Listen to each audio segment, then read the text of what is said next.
সূরা বাকারার মধ্যে বলেন ওয়া নাবলুওয়ান্নাকুম বিশাইইন মিনাল খাউফি ওয়াল জু'i ওয়া নাকসিন মিনাল আমওয়ালি ওয়াল আনফুসি ওয়াত তামারাতি ওয়া বাশশিরিস সাবিরিন। এই আয়াতের উপর ইনশাআল্লাহ আমরা আলোচনা করব। বাকি আল্লাহ তাআলা যেন আমাকে ভালোভাবে আলোচনা করার তৌফিক দান করেন। সকলে বলেন আমিন। বিপদ আপদ মুসিবত এগুলো কোথেকে আসে? আল্লাহর তরফ থেকে। কার তরফ থেকে আসে? আল্লাহর তরফ থেকে আসে। দুনিয়াতে মানুষের নিজাম, মানুষ যদি পরীক্ষার মধ্যে ভালো রেজাল্ট করে তাহলে দুনিয়াতে তাকে প্রমোশন দেওয়া হয়। কি দেওয়া হয়? প্রমোশন দেওয়া হয়। আপনার ঘরের মধ্যে একটা চাকর, একটা লোক চাকর যদি ভালো করে দেখাশোনা করে চাকরি করে তাহলে আপনি তাকে ভালো প্রমোশন দেন। আল্লাহ তাআলা দুনিয়াতে যে যত বেশি ভালো ইবাদত করবে আল্লাহ তাআলা তত প্রমোশন দিবে, তত কি দিবে? প্রমোশন দিবে। অর্থাৎ আল্লাহ তাআলা পরীক্ষা করবে, পরীক্ষার মধ্যে যে ভালো রেজাল্ট করবে আল্লাহ তাআলা তাকে প্রতিদান দিবে, পুরস্কার দিবে। আলোচনাটা বুঝে আসছে কি? এটা হলো ওয়ালা নাবলুওয়ান্নাকুম, প্রত্যেকটা মানুষকে আল্লাহ তাআলা পরীক্ষা করবে। কি করবে? পরীক্ষা করবে। ওয়ালা নাবলুওয়ান্নাকুম বিশাইইন মিনাল খাউফ, আল্লাহ ভয় দিয়ে তোমাকে পরীক্ষা করবে মুসলমান। ওয়াল জু', ক্ষুধা দিয়ে পরীক্ষা করবে। ওয়া নাকসিন মিনাল আমওয়ালি ওয়াল আনফুসি ওয়াত তামারাত, সম্পদ দিয়ে পরীক্ষা করবে। বলা মুসিবত দিয়ে তোমাকে পরীক্ষা করবে। এই পরীক্ষার মধ্যে ভালো রেজাল্ট যারা করবে তাদেরকে আল্লাহ পাক রব্বুল আলামিন উত্তম প্রতিদান দান করবে। কোন প্রতিদান দান করবে? উত্তম প্রতিদান দান করবে। হযরত খিজির আলাইহিস সালাম নাম শুনছেন নি? খিজির আলাইহিস সালামের কাছে আয়েশা ভালো করে কথাগুলো বুঝেন। আশা করি এই আলোচনার মধ্যে অনেক কিছু শিক্ষার আছে। খিজির আলাইহিস সালামের কাছে এক ব্যক্তি এসে প্রশ্ন করলেন, হুজুর আমাকে দুনিয়ার মধ্যে যত বিপদ আপদ আছে এগুলো থেকে যেন সদা সর্বদাই সুখী রাখতে পারি সেই দোয়া করেন। অর্থাৎ আমাকে যেন আল্লাহ তাআলা বিপদ আপদ না দেয়, বিপদ আপদ না দেয়, এর জন্য আল্লাহ তাআলার কাছে কি করেন? একটু দোয়া করেন। খিজির আলাইহিস সালাম বলেন, দুনিয়ার মধ্যে যে মানুষটা সুখী ওই মানুষকে খোঁজ করো, খোঁজ করার পরে তার মতো তোমার লিখে দেওয়া হবে, তার মতো তোমার লিখে দেওয়া হবে। খিজির আলাইহিস সালামের কথা অনুযায়ী লোকটি সুখী মানুষ খুঁজতে শুরু করলো, যে মানুষটার কোনো দুঃখ নাই, যে মানুষটার কোনো দুঃখ নাই। আচ্ছা আপনারা বলেন পৃথিবীর জমিনে এমন কোনো মানুষ আছেনি যে মানুষের জীবনে দুঃখ নাই? হ্যাঁ, দুঃখ আছে, দুঃখ আছে। তো লোকটি সুখী মানুষ খুঁজতেছে। যদি সুখী মানুষ খুঁজে পায় তাহলে সুখী মানুষের মতো খিজির আলাইহিস সালামের কাছে যায় দোয়া করবে। খিজির আলাইহিস সালাম আল্লাহ তাআলার কাছে দোয়া করবে। খুঁজতে শুরু করলো, সুখী মানুষ খুঁজে পাইতেছে না। দুনিয়ার মধ্যে সুখী মানুষ নেই। চলতে চলতে চলতে চলতে অনেক দিন পর্যন্ত সুখী মানুষ খুঁজতেছে কিন্তু পায় না। একদিন হঠাৎ করে তার নজরে পড়লো স্বর্ণের দোকানের মালিকের দিকে। কোন দোকান? স্বর্ণের দোকানের মালিকের দিকে। ওই লোকটা লক্ষ্য করলো যে ওনার বাড়ি ঘর অনেক কিছু, টাকা পয়সা মালিক উনি নিজেও খুব স্বাস্থ্য, খুব সুস্থি, খুব ওনাকে স্বাস্থ্যবান দেখা যাইতেছে। তার মধ্যে দুঃখের কোনো মন মানসিকতা দেখা যায় না, অনুভব করে না। যাই বললেন, ভাই আপনি মনে হয় সুখী মানুষ, আপনি মনে হয় এই ঘটনা থেকে অনেক কিছু শিখার আছে, এই জন্য ভালো করে মনোযোগ সহকারে আলোচনাটুকু আপনারা বুঝতে হবে। তখন বললো, ভাই দুনিয়ার মধ্যে মনে হয় আপনার মতো সুখী মানুষ আর নাই। লোকটি নিচের দিকে তাকিয়ে চিন্তা করতে শুরু করলো। ওই স্বর্ণের দোকানের মালিক বলতেছে, আমি এত দুঃখী, আমার মতো দুঃখী মানুষ দুনিয়ার জমিনে আর কেউ নেই। আমি আল্লাহ তাআলার কাছে দোয়া করি, আমাকে আল্লাহ তাআলা যে দুঃখ দিয়েছে, যে বিপদ দিয়েছে, এটা যেন আমার শত্রুকে না দেয়। কাকে না দেয়? শত্রুকে না দেয়। স্বর্ণের মালিক ওনার জীবনের ইতিহাস বলতে চাইছিল না, কিন্তু বারবার রিকোয়েস্ট করতেছে আপনার জীবনে এমন কোন ঘাটতি, এমন কি বিপদ আপদ আছে, আপনাকে দেখতে তো খুব ভালো লাগতেছে, মনে হয় যে আপনি অনেক সুখী মানুষ। তো লোকটি অনেকবার বলার পরে বললো, সবাই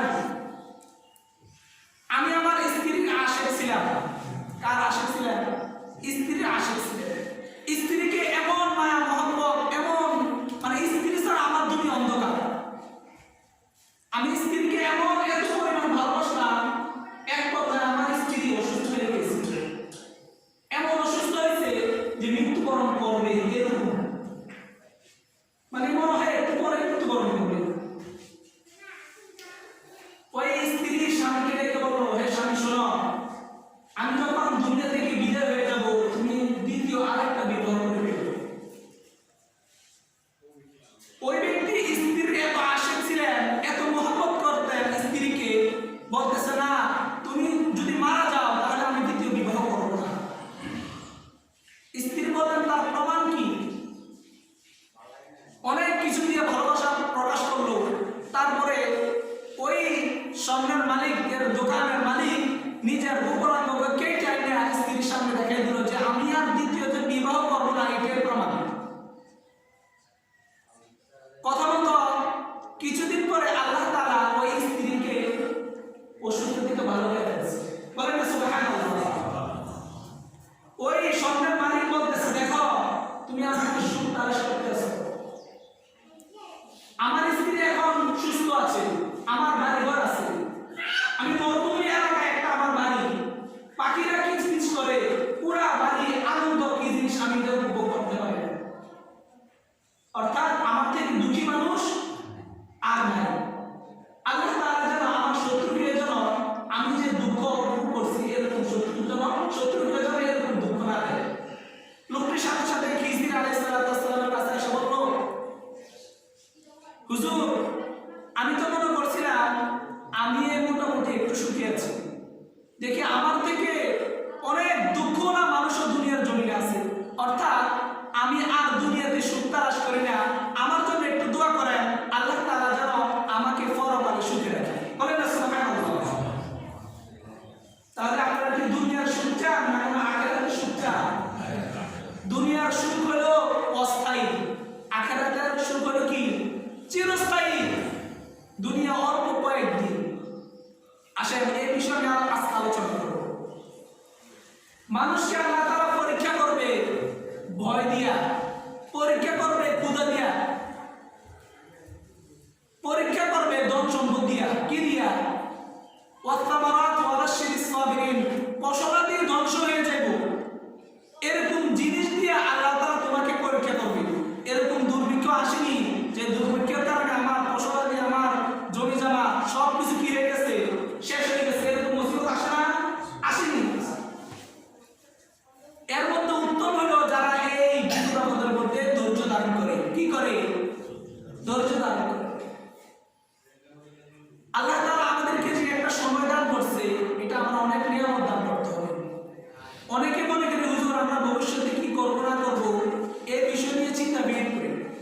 পয়গম্বর মুসা আলাইহিস সালামের জামানায় এক ব্যক্তি, মুসা আলাইহিস সালাম যাইতেছে রাস্তা দিয়ে, জিজ্ঞাসা করলেন, হে আল্লাহর নবী পয়গম্বর মুসা, আপনি আল্লাহর কাছে একটু বললেন যে আমাকে যেন ভবিষ্যৎ সম্পর্কে বলে দেন, মানে ভবিষ্যতে কি হবে না হবে এগুলো যেন আমি জানতে পারি।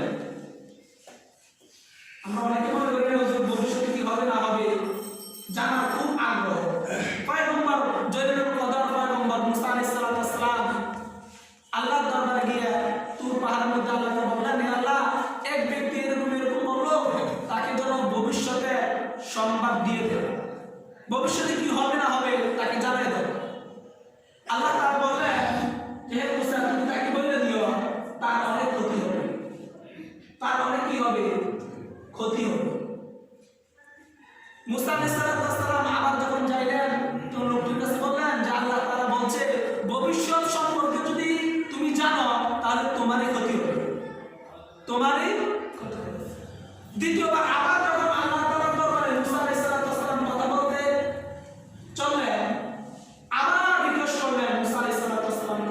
নবী আমার ভবিষ্যৎ সম্পর্কে জানতে খুব ইচ্ছুক, খুব ইচ্ছা।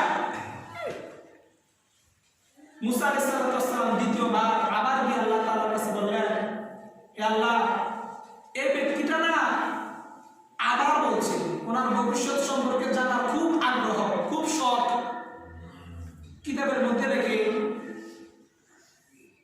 তখন মুসা আলাইহিস সালাম আবার আসলেন ভবিষ্যৎ সম্পর্কে জানা। কিছুদিন পরে সে ভবিষ্যৎ সম্পর্কে সে জানলো তার ঘোড়াটা মারা যাবে। তার একটা ঘোড়া আছে, এই ঘোড়াটা মারা যাবে। সে বুদ্ধি করে কথা কিন্তু আগেটাও রাখতে হবে। আল্লাহ তাআলা বলছে কিন্তু তুমি যদি ভবিষ্যৎ সম্পর্কে জানো তাহলে তোমার ক্ষতি হবে। দ্বিতীয়বার আবার পয়গম্বর মুসা আলাইহিস সালামের কাছে আবার বললেন, না আমার খুব শখ। মুসা আলাইহিস সালাম যখন চলে আসলেন, ওই ব্যক্তি কিছুদিন পরে জানতে পারলো, ভবিষ্যৎ সম্পর্কে সে জানলো যে তার ঘোড়াটা মারা যাবে। সে সাথে সাথে বুদ্ধি করে ঘোড়াটা বাজারে নিয়ে বিক্রি করে ফেলেছে, বাজারে নিয়ে বিক্রি করে ফেলেছে। আর বাজার কিতাবের মধ্যে রেখে বাজার থেকে বিক্রি করার পরে আনন্দ সহকারে সে টাকা বলতেছে আর বলতেছে, দেখছো আমি ভবিষ্যৎ সম্পর্কে জানার কারণে তো আমি এত সুখ, এত টাকা পয়সা দেখতেছি। কিছুদিন পরে আবার এই লোকটা স্বপ্নে দেখতেছে নিজের একটা গোলাম আছে। আগের জন্মানে তো গোলামের কথা বলছিল, খুব ভালো সুঠাম দেহের অধিকারী একটা গোলাম আছে। এই গোলামটা মারা যাবে, এই গোলামটা মারা যাবে।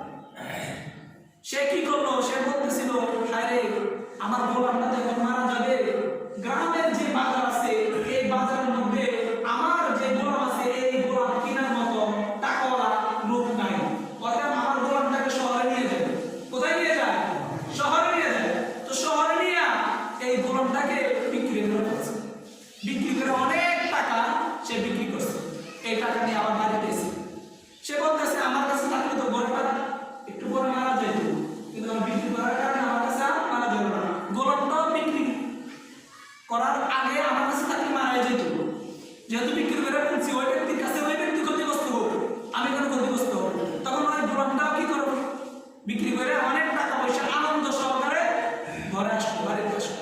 আর মনে মনে ভাবতেছে, ভবিষ্যৎ সম্পর্কে জানার কারণে আমি আজকে এত টাকা মালিক হইতেছি, এত হাসি আমার মুখে ফুটতেছে।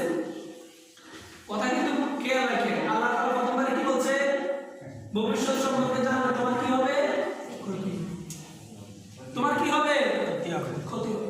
কিছুদিন পরে আবার স্বপ্ন দেখলেন, আবার উনি ভবিষ্যৎ সম্পর্কে জানলেন যে উনি নিজে মারা যাবে, উনি নিজে মারা যাবে।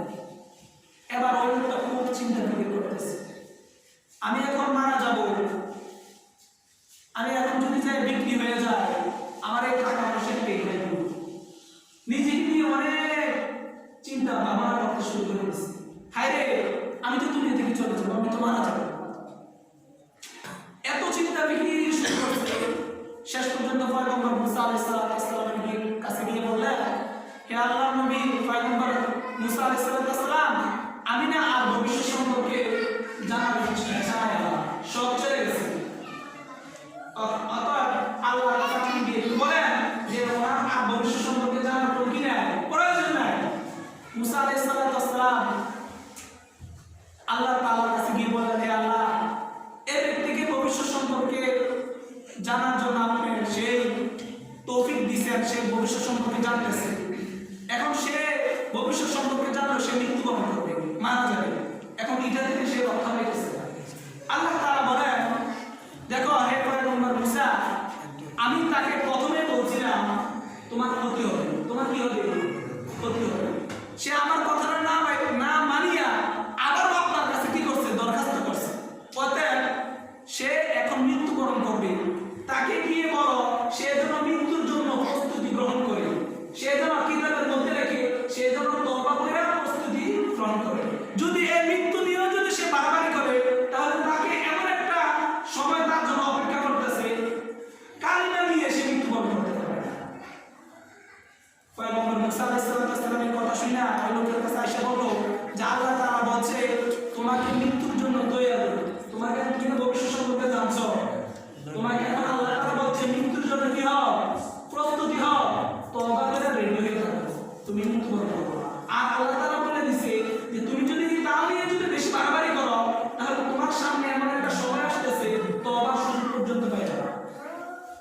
ভবিষ্যৎ সম্পর্কে জানার ইচ্ছা আছে না আপনাদের? হ্যাঁ, ভবিষ্যতের এলেম কার কাছে? আল্লাহর এলেম আল্লাহর কাছে থাকুক, আল্লাহর এলেম আল্লাহর কাছে থাকুক। আমরা জানার কোনো কি নেই, ইচ্ছা নেই।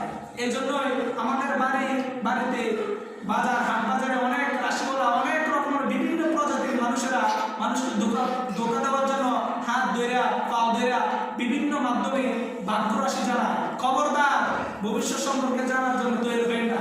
যদি জানার জন্য তৈরি হন তাহলে এই ঘটনা থেকে শিক্ষা নেবেন, এই ঘটনা থেকে শিক্ষা নেবেন।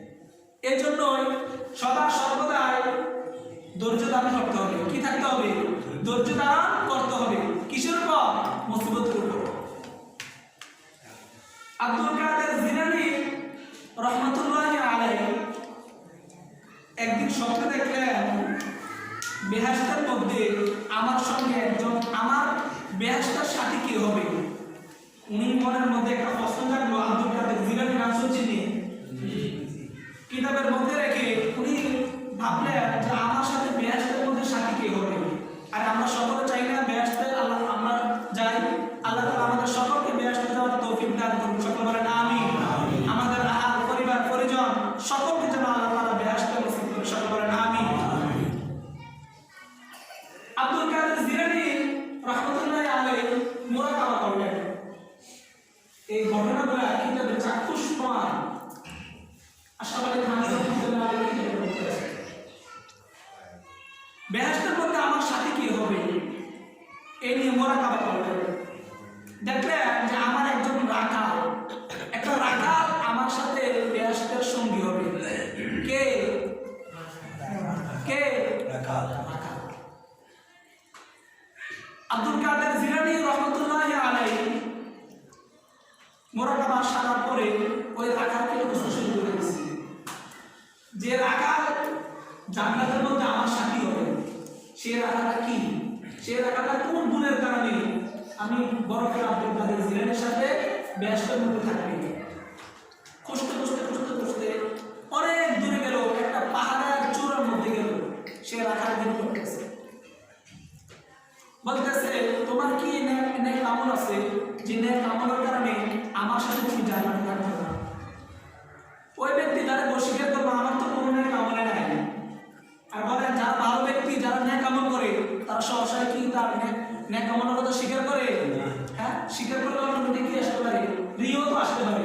হ্যাঁ, এই জন্য প্রত্যেকটা মানুষের জন্য একটা শিক্ষা নেওয়া উচিত। প্রত্যেকটা মানুষের জন্য এমন একটা আমল থাকা দরকার যে আমলটা একমাত্র আল্লাহ ছাড়া পৃথিবীর জমিনে আসমানের নিচে জমিনের উপর কেউ জানে না।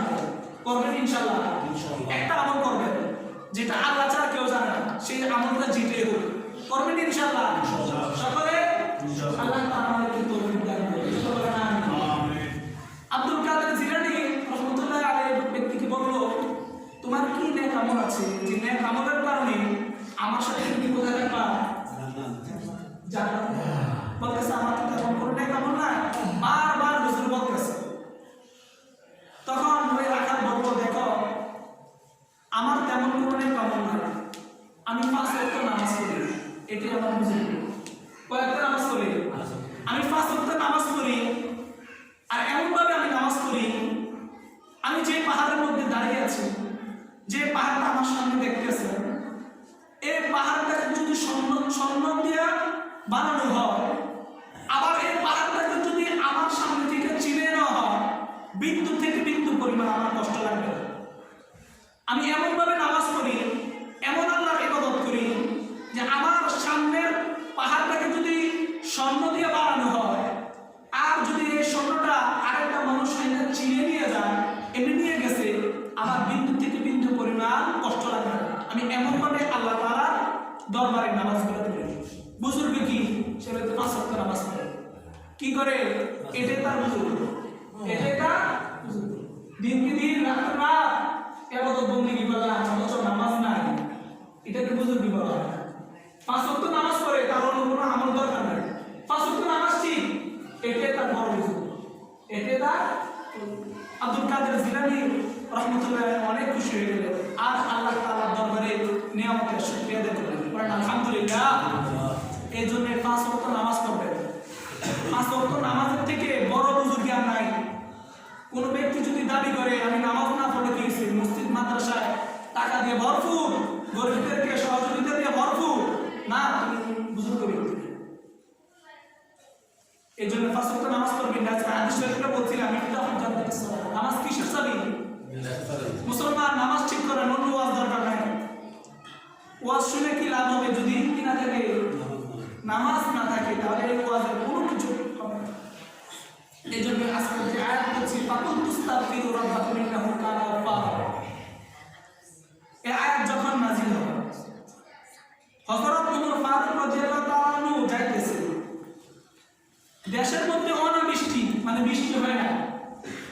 লোকেরা বললো যে আপনি একটু আল্লাহ তাআলার দরবারে একটু বলেন যেন দেশের মধ্যে কি হবে, মুষলধারে বৃষ্টি হয়। তখন ওমর ফারুক রাদিয়াল্লাহু তাআলা আল্লাহ দরবারে কিছু না বলে বলছে ফাকুল তুস্তাগফিরু রাব্বাকুম ইন্নাহু কানা গাফফারা।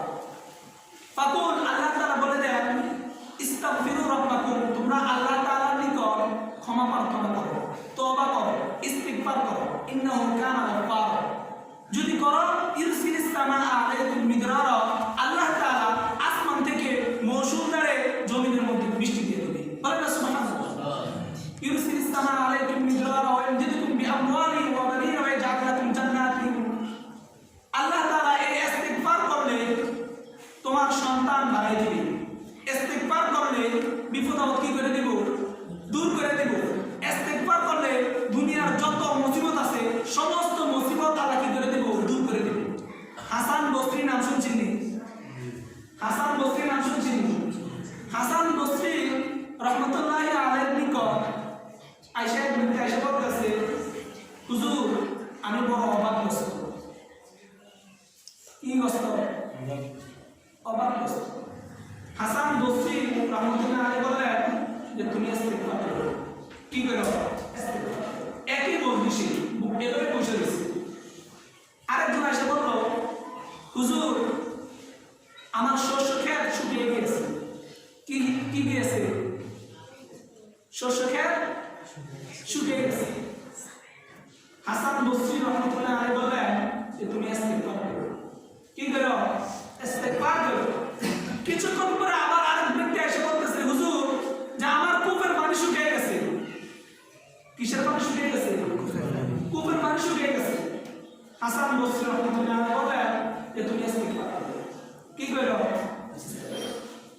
তিনজনে যাওয়ার পরে উপস্থিত লোকেরা আসলেন মজলিসের মধ্যে বললেন, হুজুর এক একজনে এক একটা বিষয় নিয়ে আসছে, এক একজনের অভাবগ্রস্ত, আরেকজনের শস্য ক্ষেত শুকিয়ে গেছে, আরেকজনের কূপের পানি শুকিয়ে গেছে। সকলকে যে এক সবক দিলেন, সকলকে যে বললেন তোমরা ইস্তিগফার করো, তওবা করো। হাসান বসরি রহমতুল্লাহি আলাইহি তার জবাব না দিয়া সূরা নূহের আয়াতটা বলে দিয়েছে, ফাকুল তুস্তাগফিরু রাব্বাকুম ইন্নাহু কানা গাফফারা। আমার থেকে আমি কিছুই বলি না, যা আল্লাহ তাআলা বলে দিয়েছে। ইস্তিগফারের অনেক ফজিলত। এই জন্য দেশের মধ্যে অনাবৃষ্টি এবং কি দুর্ভিক্ষ দেখা দিলে বেশি বেশি করে কি করা? ইস্তিগফার। ইস্তিগফার হলো সর্বশ্রেষ্ঠ হাতিয়ার, সর্বশ্রেষ্ঠ হাতিয়ার। ইস্তিগফারের অনেক কারামতি আছে, করবো ইনশাআল্লাহ। হ্যাঁ করবো ইনশাআল্লাহ। আস্তাগফিরুল্লাহ, আস্তাগফিরুল্লাহ। সবচেয়ে সংক্ষিপ্ত ইস্তিগফার হলো আস্তাগফিরুল্লাহ, আল্লাহ আমাকে মাফ করে দাও। আরে এই শব্দ দিকে দুনিয়াতে এক থেকে মজার শব্দ আছে, আল্লাহ আমাকে আপনি মাফ করে দেন, আল্লাহ আমাকে আপনি মাফ করে দেন। সকলে বলেন আস্তাগফিরুল্লাহ। ইস্তিগফার করলে মুসিবত চলে যাবে, হুজুর কাছে আর আসতে হবে না। সবক এটাই নিয়ে যান যে আস্তাগফিরুল্লাহ। ইস্তিগফার করলে মুসিবত কি হয়ে যাব? দূর হয়ে যাব। ইস্তিগফার করলে রোগ বিমার দূর হয়ে যাব। ইস্তিগফার করলে সমস্ত হাজত আল্লাহ পূরণ করে দিবেন। না আমার কথা না, আল্লাহর কোরআনের কথা। বৃষ্টি নাই, বৃষ্টি নাই, দেশের মধ্যে বৃষ্টি নাই, ইস্তিগফার। পবিত্র কোরআনের অপর আরেক জায়গার মধ্যে কথা তো আমরা সবাই জানি যে জমিনের মধ্যে যত মানুষ যত বিপদ আপদ হয় এগুলা কার হাতে কামায়? নিজের হাতে কামায়। অর্থাৎ নিজে পরিশুদ্ধ হয়ে গেলে সবকিছু পেয়ে যাবে। প্রত্যেকটা মানুষ যদি মনে করে যে আমি নিজে গুণামুক্ত জীবন আমি গড়ব, প্রত্যেকটা মানুষ যদি নিজেকে নিয়ে ভাবে যে আমি গুণামুক্ত জীবন গড়ব, তাহলে সকলের ভালো হয়ে যাবে। এই জন্য ইস্তেগফার করবেন ইনশাআল্লাহ। যদি বৃষ্টির প্রয়োজন দেখা দেয় ইস্তেগফার। রাসূল করিম সাল্লাল্লাহু আলাইহি ওয়াসাল্লামের জামানায় রাসূল যখন বিপদ আপদ দেখা দিত সাথে সাথে আয়েশা ইস্তেগফারের 2 রাকাত নামাজ পড়তেন। কি করতেন? 2 রাকাত নামাজ পড়তেন। এই জন্য সকলে ইস্তেগফারের দিকে কি করবেন? মনোযোগ দিবেন। সকলে বেশি বেশি করে ইস্তেগফার করবেন। এখন আমার সাথে কয়েকবার আস্তাগফিরুল্লাহ, আস্তাগফিরুল্লাহ, আস্তাগফিরুল্লাহ, আস্তাগফিরুল্লাহ। আল্লাহ আমাকে মাফ করে দেবেন। সকল বলেন আমিন। হ্যাঁ মুসলমান, আমাদেরকে কিছু দান করছে, আমরা তো কুফর করা হয়ে গেছি। আমার মতো অনেক মানুষ আছে, চোখ নাই, কান নাই, অনেক কিছু দেয় নাই। আমাদেরকে আল্লাহ সম্পূর্ণ সব কিছু। আর সরকারের কাছে একটা কিছু না আছে, সরকার দেয়নি, দেয়। সরকারের কাছে চাইতে হয়, সরকারের কাছে কি করতে হয়? চাইতে হয়। আর আল্লাহ তাআলার কাছে আমরা চাইছি। কোনদিন কোন অভিযোগ করছেন? হাত থেকে করছেন? চোখের দিকে অভিযোগ করছেন?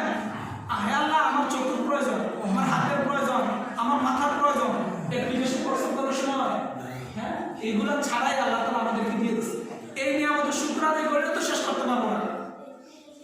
এই জন্যই আল্লাহ তাআলা যেন আমাদেরকে বেশি বেশি করে ইস্তেগফার করার তৌফিক দান করেন। সকলে বলেন আমিন। আর একটা শিক্ষণীয় কথা হলো, ভবিষ্যৎ বিষয়ে আমরা চিন্তা কি করব?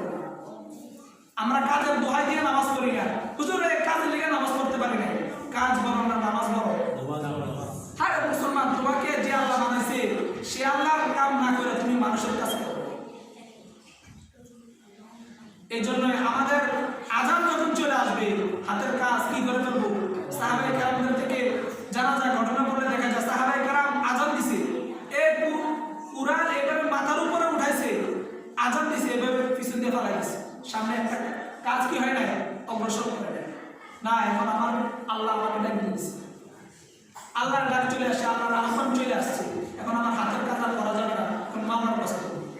এই জন্য নামাজ বড় না কাজ বড়? মুখে বলছে না অন্তর দিয়ে বলছে? অন্তর দিয়ে বললে তো মসজিদ এভাবে খালি থাকার কথা না।